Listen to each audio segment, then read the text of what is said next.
This is the kind of case that makes your stomach drop before you even hear all the details. A quiet hiking trail in Hawaii. A normal morning.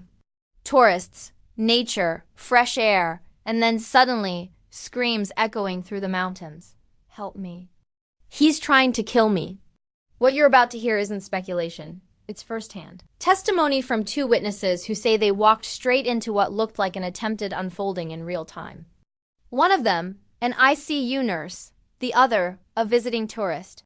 Both say they saw a man standing over a woman, blood covering her face, holding a rock dot. Now, here's where things get even more intense. This entire case hinges on what these witnesses saw, what they didn't see, and how reliable their memory really is under pressure.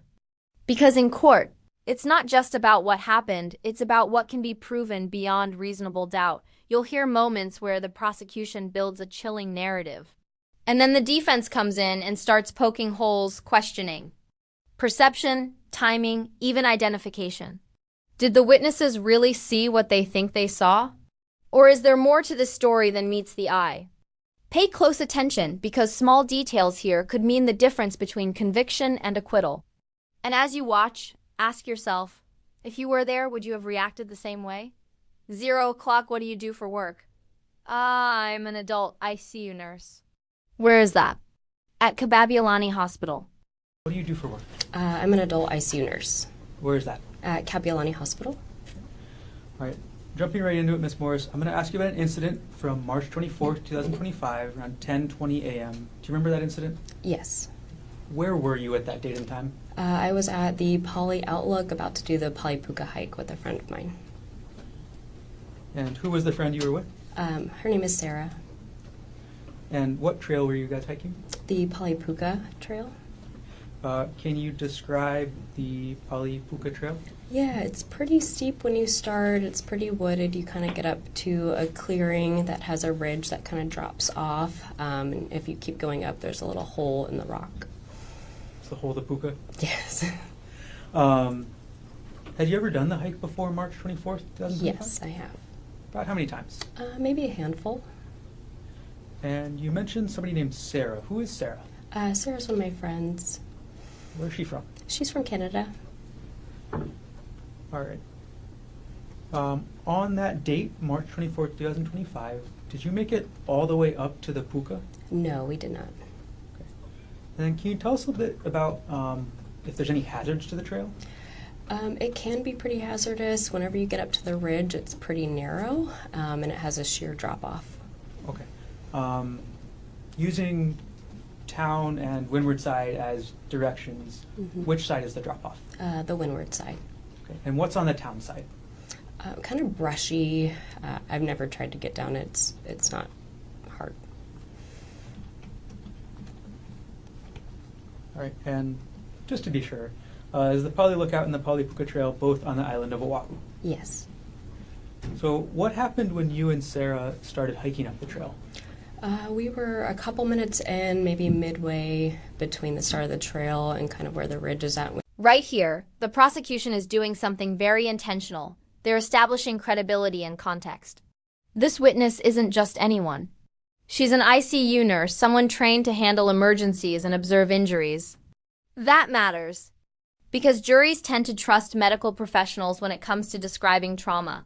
But even more important is how she describes the trail. Narrow, steep, dangerous, with a sheer drop. That's not just background, that's strategic framing. It sets up two possibilities. 1, this was a brutal. Or 2, something chaotic happened in a very dangerous environment where accidents are common. And here's the key question. For you, does the environment make the more believable as an attack? Or does it introduce doubt? Because the defense is absolutely going to lean into that later. Stay sharp. 3:20. Okay. What was the position of the woman? She was laying on her back. What was the position of the man? He was on top of her. We started hearing someone scream for help over and over again. And what was the person screaming? Just help me, help me, help me. Were you able to recognize the gender of the voice you heard? Yes, it was female. So you hear a woman's voice screaming, help, help me. What did you think? We thought somebody had fallen. It's not uncommon for someone to fall because of the ridge being so steep and narrow. How big is the cliff there? I don't have an exact number, but it's pretty far down. So when you and Sarah heard this screaming, what did you do? We quickly got to the top just because we were worried someone was in danger. And when you got to the top, can you describe the area you got to?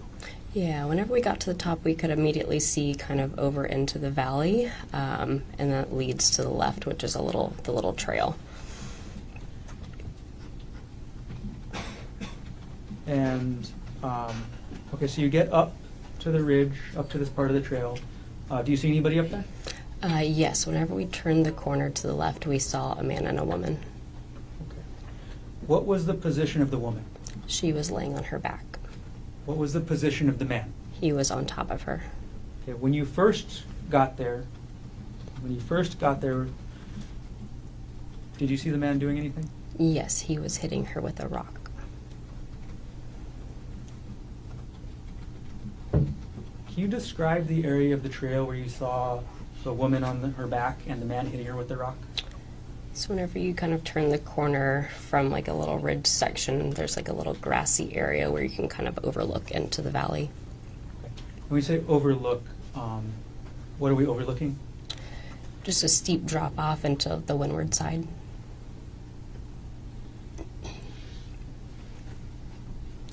And you said you saw the man hitting the woman with a rock. Do you know where he hit her? Looked like in the head. What was the man wearing? It's like a light whitish gray shirt and blue shorts. If you were to see that man again, would you be able to recognize him? Yes. Could you please take a look around the whole courtroom? And if you see the male that you saw on that day hitting the woman with the rock, could you point him out and let us know what article of clothing he's wearing? Yes, this gentleman in the blue. Sorry?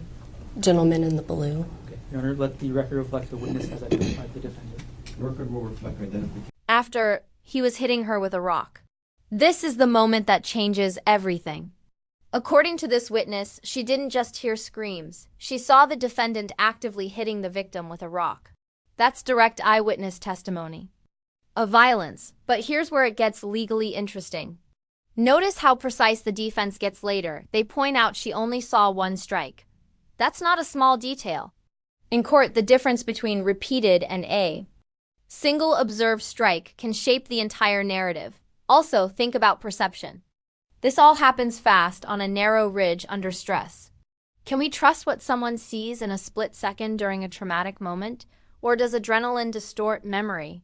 Let me ask you, if you walked into that scene for just a few seconds, how confident would you be in what you saw? 5:41, yes, we were hiking up the trail. We heard her screaming, "Help me, help me." Okay. Amanda, after you get up to this area, you see the man hitting the woman with the rock. Was the woman saying anything at that point? She was saying, help me, he's trying to kill me. After the woman said, help me, he's trying to kill me, what did the defendant do? They both saw us and he stopped and stood up. Did the defendant say anything? No. Right. Amanda, could you clarify the the timeline order, the three different things you've told us this morning? Mm-hmm.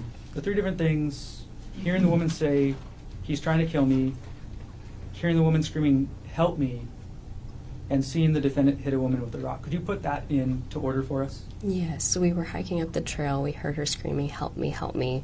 We got up to the top, and whenever we first saw them, he was hitting her, and they both noticed us, and she said, help me, he's trying to kill me. After the woman said, help me, he's trying to kill me, how did you and Sarah react? We started to take steps back just because we were pretty close to the edge and we were afraid that something could happen to us and that we were in danger.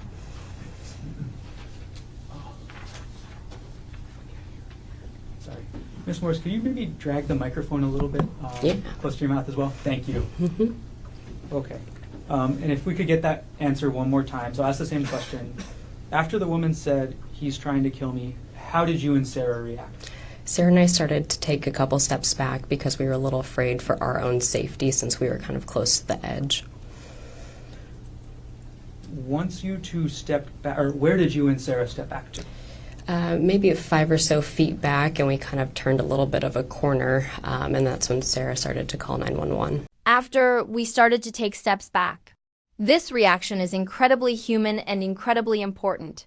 Instead of rushing in, they'd back away. Why? Because they're on a cliff, facing a potentially violent dot now. From a legal standpoint, this actually strengthens their credibility.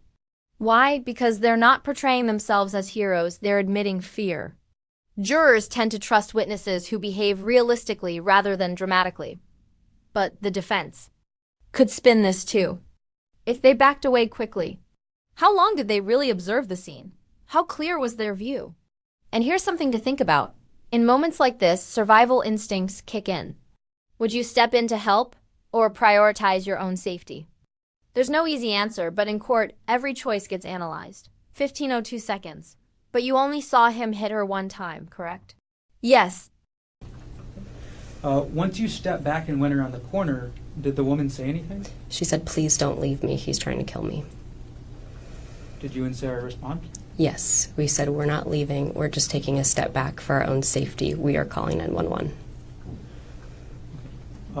Other than asking you to call 911 at that point in time, did the woman say anything else? No. When was the next time you saw the woman? Shortly after, she was crawling towards us Can you describe how she was doing that? on her stomach and hands and knees. So, and then what was Sarah doing as the woman was crawling to you? She was calling 911. Okay. Was the woman able to actually get to you? Yes. Where did the three of you go after the woman was able to get to you?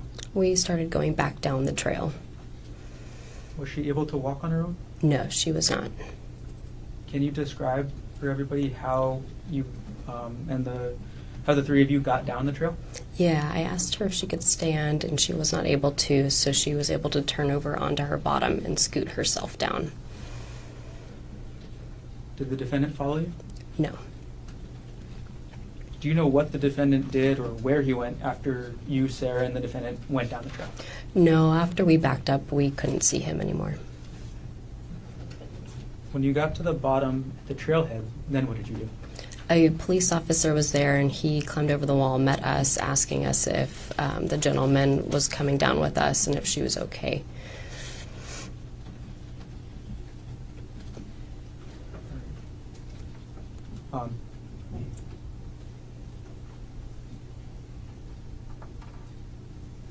How far away were you from the defendant when you saw him up at the top of the trail? Maybe 10 or 15 feet. And were you able to get a good look at the woman? I was, but she was covered in blood. You say that, it's going to sound like a dumb question next. Did she have any injuries? Yes. And what were those injuries like? Pretty big gashes on the side of her head. I'm going to approach the witness with what's been marked as State's Exhibit 1, which has previously been shown to defense counsel. May I approach? You may.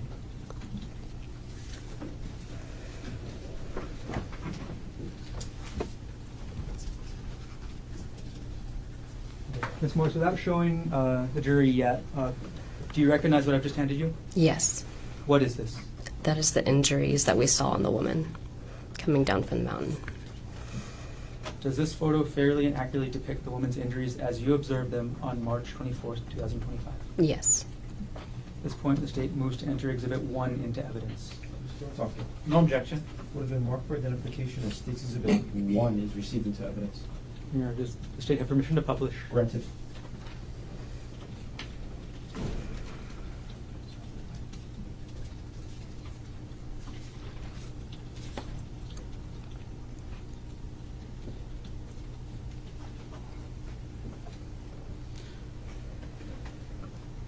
All right, Amanda, can you, using this exhibit that you have, show us where you saw the gashes on the woman's head?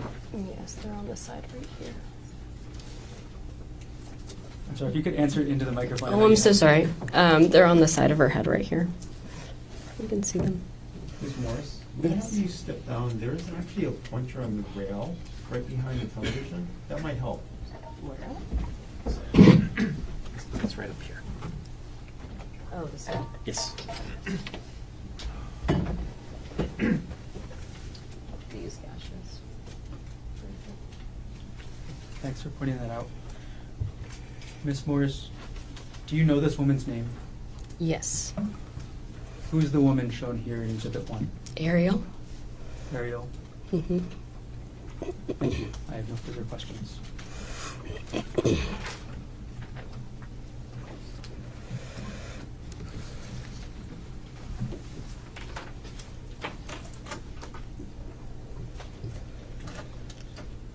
Yes, we're talking Thank you. cross-examination.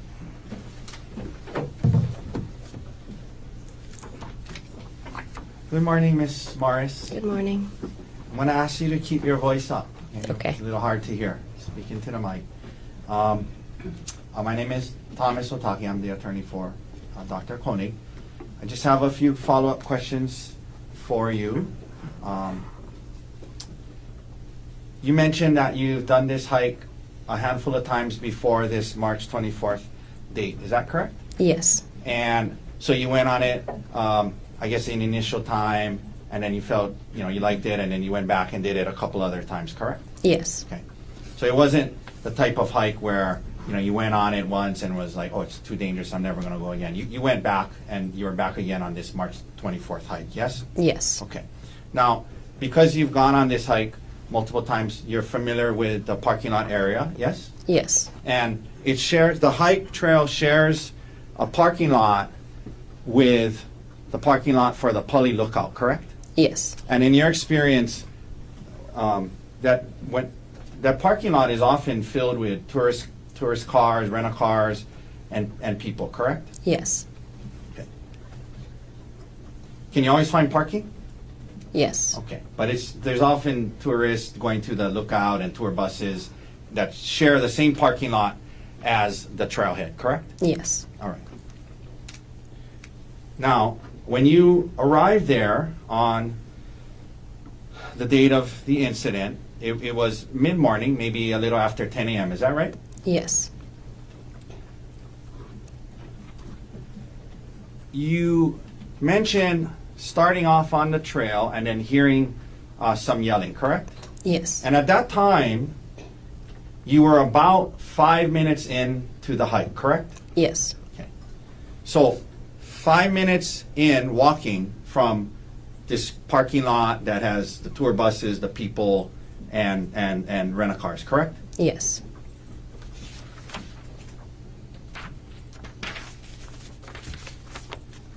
You mentioned the trail, it can be pretty narrow, hazardous, but there's places it's hazardous and there's places it's not as hazardous, correct? Yes. Okay. You said that you heard this yelling and you guys tried to get there quickly, yes? Yes. Because you thought somebody had fallen off a cliff, right? Yes. In other words, you didn't think at the time somebody was being attacked because they weren't yelling, help, help, he's hitting me, he's killing me. They just were yelling and you thought they had fallen off a cliff, correct? Yes. You guys get there quickly and your friend Sarah Bosch, how do you say her last name? Boschbaum? Brooksbaum? Boschbaum? Okay. We'll call her Sarah. So your friend Sarah is with you, yes? Yes. And she was kind of going up, when you guys heard it, you guys kind of quickly went up together, correct? Yes. And she was kind of like right by you when you guys got there, right? Yeah, she was right behind me. Right by you, yes. You indicated that you see a man, women on her back, a man on top, and you indicate you see him hitting her with a rock, but you only saw him hit her one time, correct? Yes. After you only saw him hit her one time, this is classic defense work, zooming in on limitations. The goal isn't necessarily to prove innocence right away, it's to introduce doubt. Notice the pattern. You didn't see how it started. You only saw one strike. He didn't chase you. He didn't continue the attack in front of you. Piece by piece, the defense is reshaping the narrative from clear violent assault to uncertain gutna with missing context. And then comes the real blow later, misidentification in the photo lineup.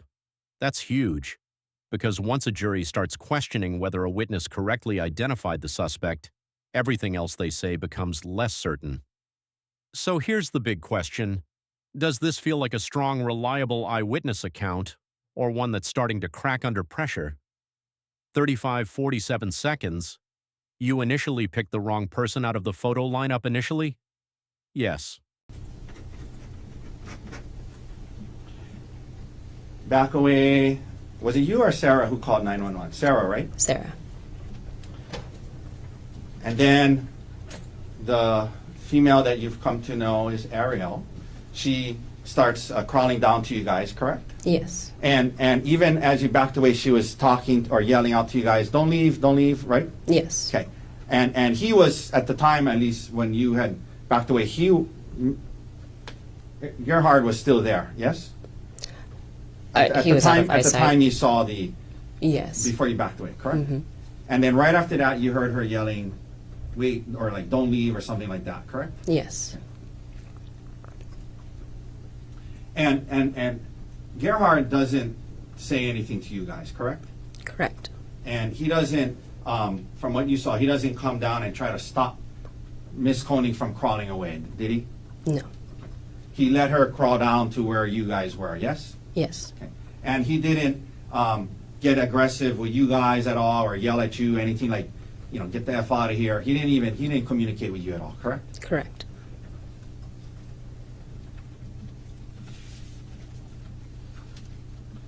And as she was crawling down to you, he doesn't come back and kick her or hit her with the rock again. He lets her get back to where you guys are, right? Or get to where you guys are, right? Yes.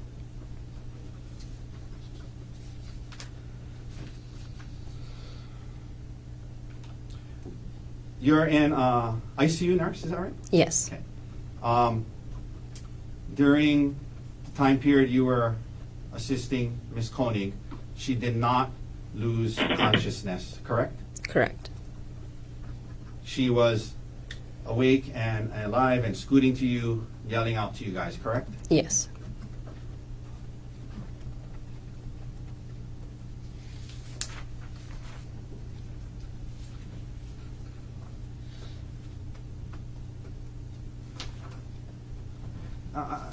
Initially, you indicated she could not walk, but when you guys got to the bottom by the trailhead, she stood up and walked towards the wall, correct? No, she scooted towards the wall and onto the wall, and we helped her down from the wall. Okay. Your Honor, I'd like to, Defense Exhibit 177 is body cam video of one of the officers. If we would seeing the police officer's body cam videos of when the three of you guys were coming off the trailhead help you refresh your memory as to whether she stood up and walked down? Yes. Okay. Your Honor, I apologize. I wasn't able to have I wasn't able to show it to her ahead of time. Is there a stipulate to the showing the? Do you have it on a smaller player, like an iPad, We can. If we can take 1 sec. I apologize. or just on a computer or a laptop? Sure. Can we approach and show? Absolutely. Okay. And with no audio. Okay. Mr. Darcy is going to come show you the video. Okay. And just watch it to yourself, and then I'm going to ask you a question after when you're done.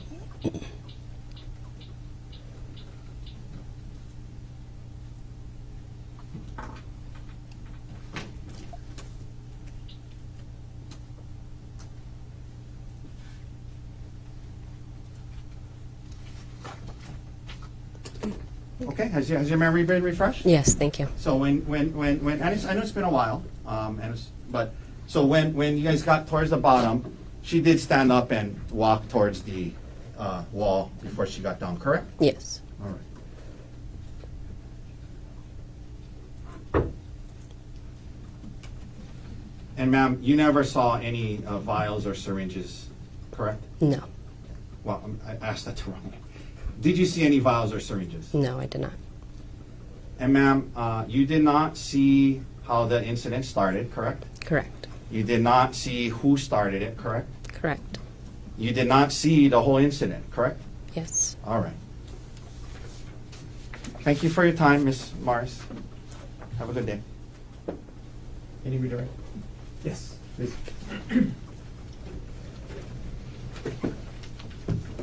Ms. Morris, in that video that Mr. Dirkster showed you, was Ariel able to walk on her own? No. She wasn't? No. How was she able to walk? Sarah and I were on each side of her, helping her. How were you and Sarah helping her walk? She was kind of we were holding on to her. Was Ariel able to walk under her own power? No. Objection, cause for speculation. No, overruled. No, sir. Was Ariel able to walk under her own power? No. A couple other things I want to follow up on. You described to Mr. Otake that Sarah was right behind you. Yes. Okay, is that when you guys, or when was Sarah right behind you? Whenever we got up to the top. Okay, so in order of who got to see the defendant and Ariel first, who got to see her first? I did. Okay. And last thing, Mr. Otake asked you about the rest of the trail. What's the rest of the Pali Puka trail like? It's Objection, vague as to the rest of it. Sustained. You were asked if you hiked the whole trail before, is that right? yes. Okay. Can you describe what the trail is like above where you saw the defendant and Ariel? It's a pretty narrow ridge to get to the rest of the puka. Is it more exposed to the cliff or less exposed up there? I would say more.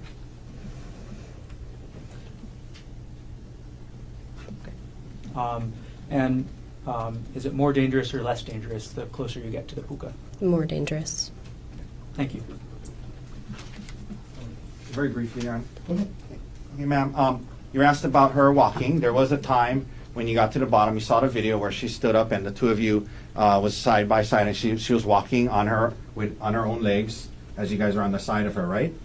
Correct? Yes. And you're an ICU nurse, right? Mm-hmm. You didn't, neither of you let her go and tried to let her walk on her own because you thought she might fall, right? Correct. Okay. So you didn't try, so you don't know if she could have walked on her own or not, correct? Correct. All right. Thank you. Ms. Morris. Thank you very much. Thank you. You can sit down. Watch that first step. Mr. Garner, state's next witness.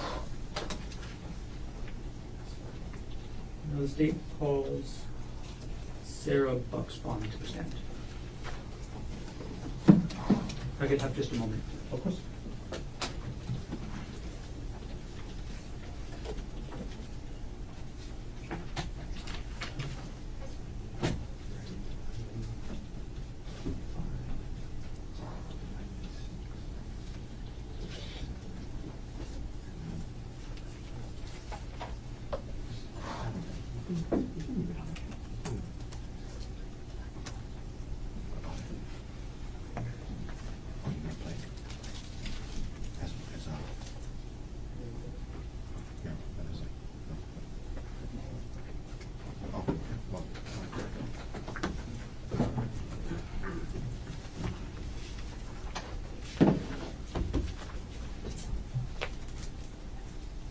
What's that?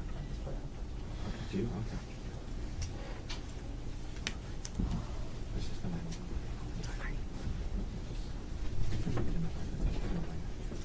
Can you raise your right hand, please? Right here. You do solemnly swear or affirm the testimony you're about to give will be the truth, the whole truth, and nothing but the truth? I do. Please, have a seat. Okay. Good morning. Good morning. First of all, before I ask you any other questions, can you pull the microphone as close to your face as possible? And as we go through the questions, can you speak into the microphone as much as possible? Okay. Okay. Can you please state your name? Sarah Bucksbaum. Right. Miss Sarah, where are you from? I'm from Vancouver, Canada. And what do you do for work? I'm a registered nurse. All right, jumping right into it, I'm going to ask you about an incident from March 24, 2025. Do you remember that incident? Yes. On March 24, 2025, around 10 a.m., where were you? On the Pali Puka hike. Is the Pali Puka hike on the island of Oahu? Yes. What were you doing on Oahu in March 2025? I was here on vacation. How long were you staying? About 2 weeks. When were you scheduled to leave? I was scheduled to leave that night, actually. Okay, so you're leaving the night of March 24th, 2025. Was anybody up with you at the Pali Puka on March 24th of last year? My friend Amanda. What were you and Amanda planning to do up there? Just hike. Okay. And what hike were you going to do? The Pali Puka hike About what time did you start the Pali Puka hike? at 10:24. So 10:24 a.m. Mm-hmm. Had you ever been on that hike Sorry, before? yes. Yes. Thank Yes. you. Sorry.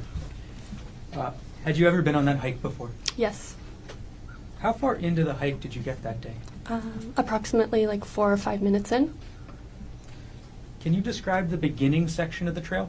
The beginning section is a bit of a bamboo forest where you're just uphill with dirt.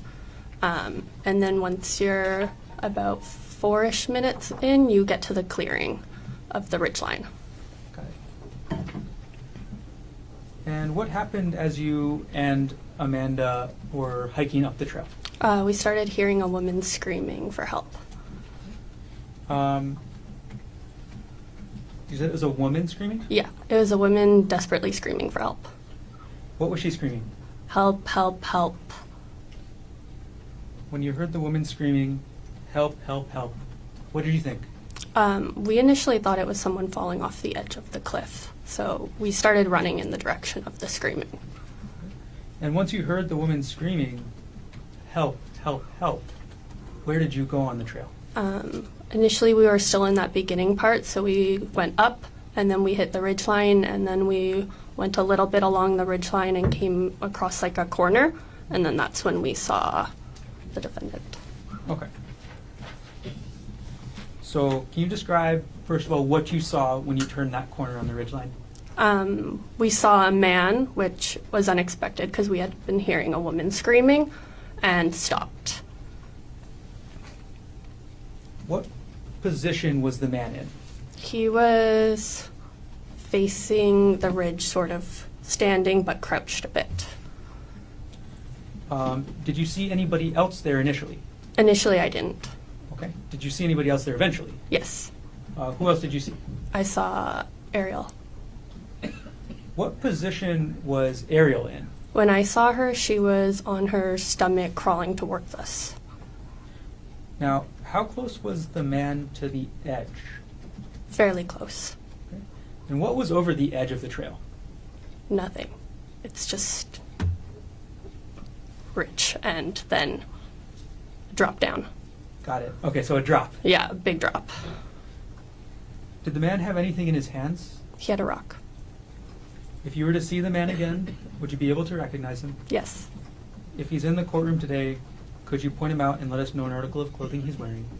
He's wearing the blue shirt. Okay.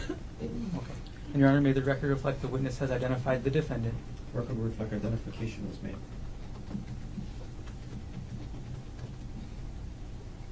Can you describe the condition of the woman as you saw her? Her face was covered in blood. Her head was covered in. She was just fully covered in blood. Did the woman say anything? She screamed, "Help! He's trying to kill me! Call 911." Okay. What was the position of the defendant and the woman when she screamed, "Help, he's trying to kill me"? He was standing above her. And where was she? She was laying on her stomach. After the woman said, "Help, he's trying to kill me," what did you do? We initially backed up a bit because we were right on the edge and we didn't want to get attacked. So we backed up so we were in a safer area. And as we were backing up, I was calling 911 and Amanda was yelling at her saying that we were calling for help. In that 911 call, what were you telling the dispatcher? What we had just seen, that we saw a woman said that she was being attacked, I'm sorry, Sorry. Sarah. I think I asked that question. When you were making that 911 call, Mhm. were you describing what you were seeing as you saw it or immediately after? Immediately after. I'm going to approach now with what's been marked as State's Exhibit 3, previously provided to defense counsel.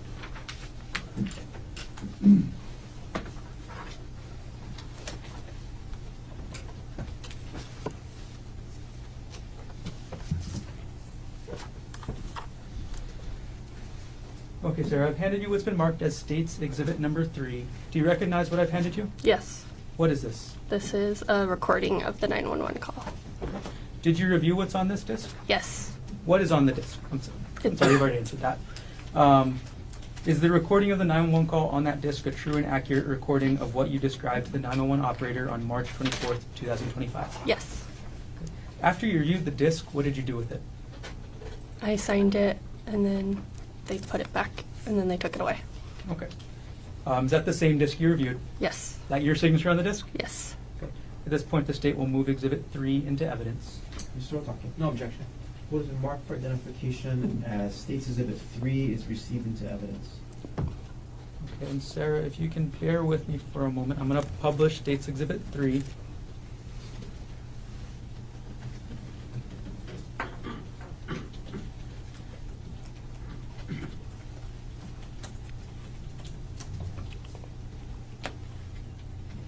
And ladies and Get off gentlemen, you. Sorry. go ahead, publish. Okay. Hi, someone's currently being attacked on the top of Pali Puka. Where? There's a man trying to kill her. She's blood all over her face. Where is this at? Pali Puka, the hike at the lookout. Okay, so Pali on the top of lookout. She's on the Pali Puka hike, and he's currently attacking her. Okay, where, how far is the hike? Or is it the entrance? Where? We're probably like 5 minutes into the hike. Really quick in. Okay, what are you seeing? We heard her screaming, help, help, help me, and then we saw a man over her, and then she crawled out with blood over her face, saying that he's trying to kill her. And does she know him? I don't know. Okay, where is he at? What is he wearing? He was in a t-shirt, white. He had brownish, sort of curly hair. Asian, Caucasian, Hawaiian, white. White guy? Yeah, white guy. Okay. And then what kind of shirt? T-shirt, maybe. I'm sorry, shorts. Pardon? What kind of shorts? I didn't see. He's wearing shorts, though. Okay, and did he walk away from her? No, he was not. We walked away because we didn't want him to attack us. Okay, so he's still there. Yeah. They were both hiking. And was she Caucasian? What is she wearing? It was hard to say. She was covered in blood and she was crawling. Okay, and then, so she's 5 minutes into... The man is here. The girl is here. She's wearing a purple tank top. She's okay. She's covered in blood. She's near us, though. Does she have a weapon? Did he have a weapon? He didn't have a weapon. Okay. It's a rock. He was hitting her with a rock. Okay. Is this the Pali Lookout? Is that the one on the town side going towards... Or is it on the Kailua side? The Pali Lookout? We need an ambulance, but it's on the town side. There was an accident. The police are actually really close to the entrance because there was an accident. Okay, that helps me. Okay, and then what is your name? Sarah. Sarah. Okay, we'll send somebody out there. Just look out for the officer. I'll send the ambulance. We'll definitely need an ambulance, okay? Okay. Thank you. Thank you. Are you okay?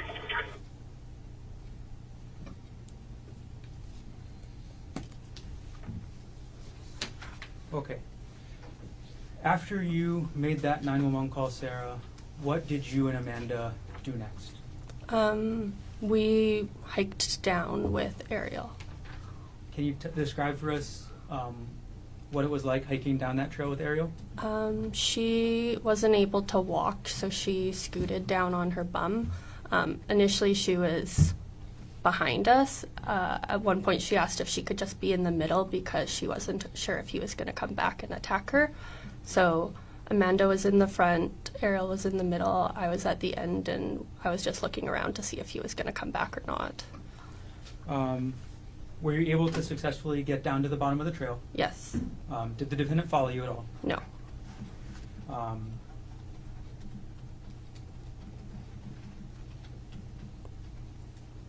When you were up on the trail, when you initially got to that clearing and saw the defendant, were you able to get a good look at him? Yes. Did you make eye contact? Yes. How long did you make eye contact with the defendant for? Approximately 30 seconds. Can you describe seeing the defendant's eyes? It's like a cold, emotionless stare. How did you feel as you made eye contact with the defendant? I felt very uneasy.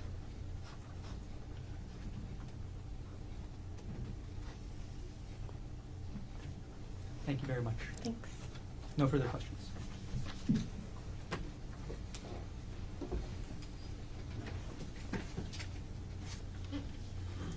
Cross-examination. Good morning, Miss Bushbaum. Hi. You indicated 30 seconds, cold stare, looking into his eyes for 30 seconds, uneasy feeling you had, correct? Yes. Good look at him, yes? Yes. Okay. Isn't it true later that same day when the detective showed you a photo lineup that you initially picked the wrong person out of the photo lineup? That was the next day. Oh, I'm sorry. Okay, I apologize. The next day, you yes. picked the wrong person out of the photo lineup initially, correct? Initially, because That's just my question. Yeah. Okay? Did you pick the wrong person out of the photo lineup initially? yes. And then when the detective said, keep going, then you said, oh, wait, that's him later, correct? When I saw his eyes, yes. Yeah. Well, number two who you picked, you saw the eyes, correct? They had stated that it could be like an older photo of him and he could look different. I'm just asking you, when you looked at photo number two and said that was the person, you could see that person's eyes in the photo, yes? Yes. Okay, ma'am, you live in Canada? Yes. All right. The prosecutors flew you in to testify today, yes? Yes. And this was not the first time doing this hike, was it? No. And you had gone on the hike before, correct? Correct. And you felt the hike was safe enough for you and your friend to go again, yes? Correct.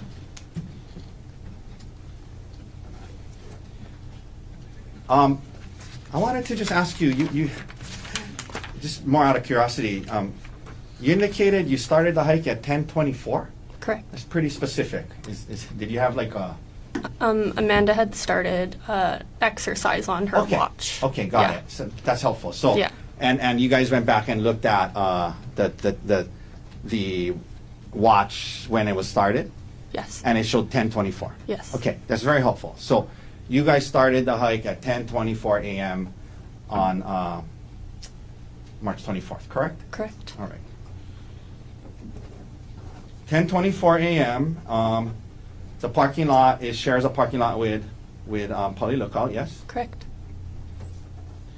As you indicated, you guys were just about 4 minutes into the hike, correct? Correct.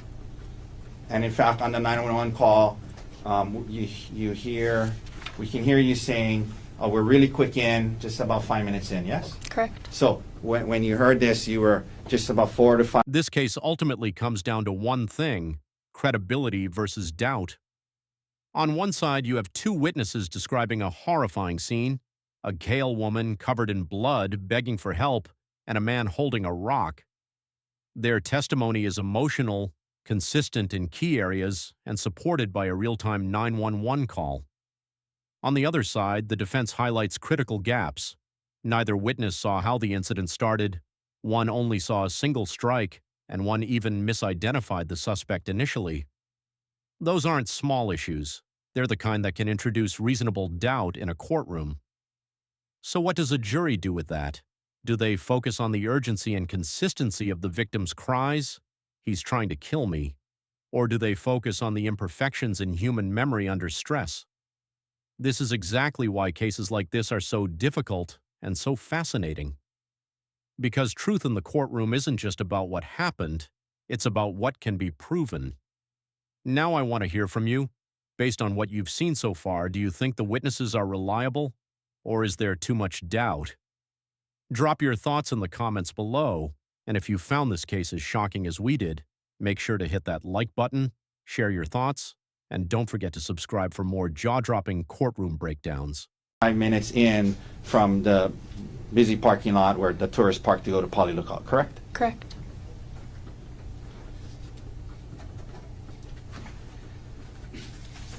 You heard the yelling.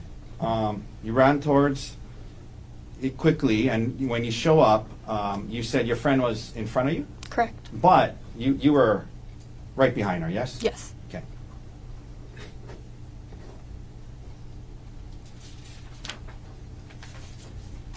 And in fact, you didn't see the man hit the female, correct? Correct.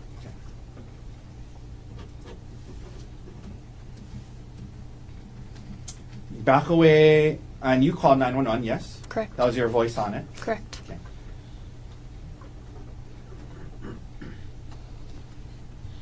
And you mentioned at some point she starts kind of crawling towards you, is that right? Yes. Okay.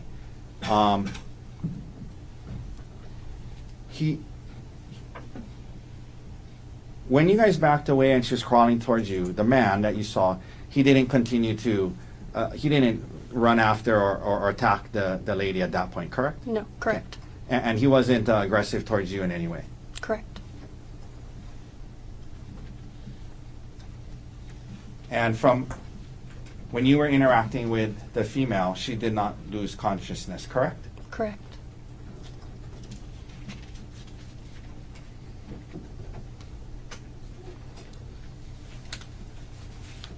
You mentioned her crawling down. At the very end, when you got towards the wall, she stood up and you guys kind of helped, and she walked towards the wall, correct?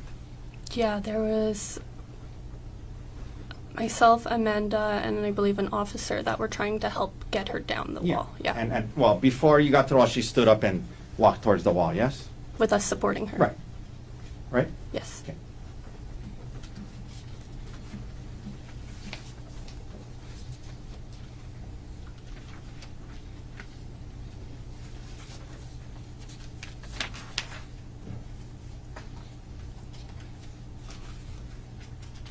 And you did not get a good look at the rock that was in his hand, correct? No, probably saw it briefly. Okay.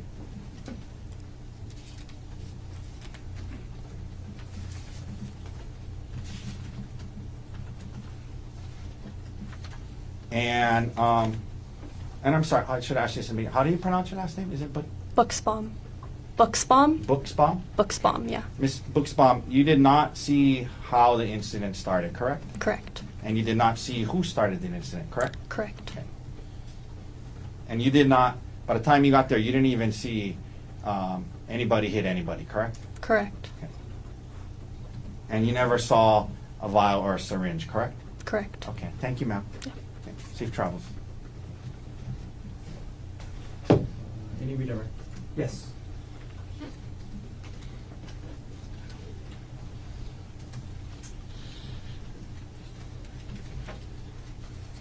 Okay. Hi, Sarah. Hi.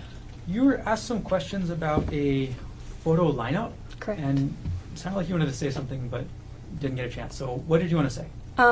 Initially, they had told us that the photos for the photo lineup could be old photos. They could be, he might not look like that currently, so that's why initially I thought maybe it might have looked like him. I wasn't 100% sure, but then when they showed the photo of him, I just had like this feeling within me, like I saw the eyes and it was immediately, I knew right away. Like I had a gut reaction, I had a body reaction. It was very apparent that was him.